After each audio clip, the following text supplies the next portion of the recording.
Ex-U.S. Rep Reynolds released after arrest in Atlanta, Chicago. Former U.S. Rep. Mel Reynolds was arrested in Atlanta on Monday and released on his own recognizance after failing to appear for a hearing in a tax case last month, federal officials said. Reynolds, who had been in South Africa with his 23-year-old daughter, appeared in federal court in Atlanta and was released, Assistant U.S. Attorney Joseph Fitzpatrick in Chicago said in an email. Reynolds was arrested at Hartsfield-Jackson International Airport when his flight arrived from Johannesburg, U.S. Marshals Service spokeswoman Belkis Cantor Sandoval said. He has pleaded not guilty on a misdemeanor charge of failing to file income tax returns from 2009 to 2012. An arrest warrant was issued for Reynolds on March 31 when he told a judge he would not appear in court as ordered because he's caring for a daughter whom he says has scoliosis and may also have cervical cancer.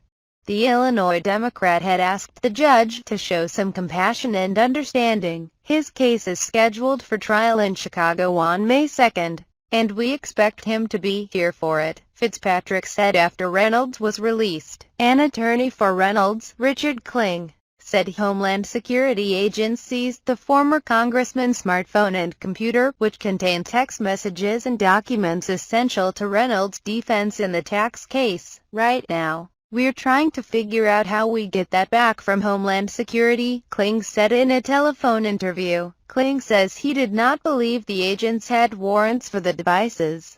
This is not the first time Reynolds has faced federal charges. A Harvard graduate and a Rhodes Scholar, Reynolds resigned his 2nd congressional district seat in 1995 after being convicted of statutory rape for having sex with a 16-year-old campaign worker. He served 2.5 years in state prison. Later, he was convicted in federal court for concealing debts to obtain bank loans and diverting money intended for voter registration drives into his election campaign. He was sentenced to 6.5 years in federal prison and had 2 years left when then-President Bill Clinton commuted the sentence in 2001. Associated Press writers Philip Lucas in Birmingham, Alabama, and Ken Kusmer in Indianapolis contributed to this story. Copyright 2016 The Associated Press. All rights reserved. This material may not be published, broadcast, rewritten or redistributed.